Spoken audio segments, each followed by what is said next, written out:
que nos quedan. El Benjamín C del Club de Fútbol Histórico de Valencia, temporada 2013-2014. Un equipo formado, integrado por Luis Gascón, por Alex Martínez, Javier Pérez, Daniel Díaz, José David Ortiz, Sergio Teruel, Alan Segura, Víctor Sáez, Andreas Membrives, Cristian Membrives, Samuel Sáez, Alexei Martínez y Pau Jiménez.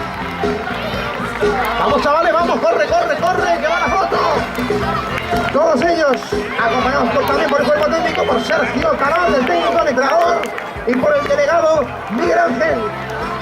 Aquí los tenemos, chavales de Benjamín C. Un fortísimo aplauso para todos ellos. Eso es, hay que sonreír, sí señor. Hay que sonreír. El cuerpo técnico lo tenemos también.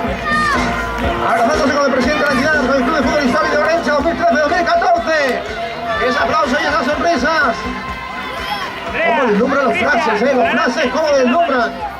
Eso es. Las manos fuera de la cara, Hay que sonreír, todos mirando las cámaras. Benjamín C del Club de Fútbol Histórico de Valencia, temporada 2013-2014. Y la foto que va a pasar.